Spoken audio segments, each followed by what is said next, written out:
નમસ્કાર દર્શક મિત્રો, હું છું પરમાર અનિશા. તમે જોઈ રહ્યા છો લોક સામના ન્યૂઝ. તો જોઈએ આજના સમાચાર. સુરતથી અમારા રિપોર્ટર નૈતિક રેશમવાળા સાથે. સુરત મનપા ચૂંટણી માટે ભાજપની કવાયત તેજ.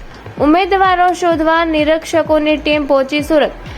12 શિક્ષકોની 4 ટીમો આગામી 3 દિવસ સુધી સુરતના તમામ 30 વોર્ડના દાવેદારો અને કાર્યકરોને સેન્સ લેશે. ઉધના ભાજપ કાર્યાલય ખાતે પ્રક્રિયાનો પ્રારંભ. આજે વોર્ડ નંબર 1 થી 12 ના દાવેદારોને સાંભળવામાં આવશે. ગુરુવારે વોર્ડ નંબર 13 થી 24 ના દાવેદારોને સાંભળવામાં આવશે. અંતે શુક્રવારે રહેલા વોર્ડ નંબર 25 થી 30 ના દાવેદારોને સાંભળવામાં આવશે.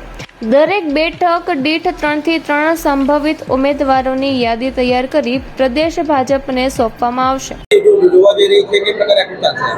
આજે આવનારા 3 દિવસમાં 30 વોર્ડના દરેક કાર્યકર્તાને સાંભળવાની વ્યવસ્થા કરવામાં આવી છે.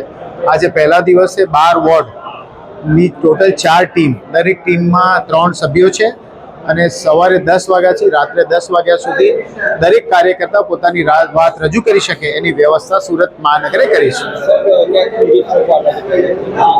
આજથી શરૂ થઈ. નિરીક્ષકો આજથી જ આવ્યા. સવારે 10 વાગ્યાથી રાત્રે 10 વાગ્યા સુધી સાંભળશે. તો ફરી મળીશું એક નવા સમાચાર સાથે. ત્યાં સુધી જોતા રહો લોક સામના ન્યૂઝ.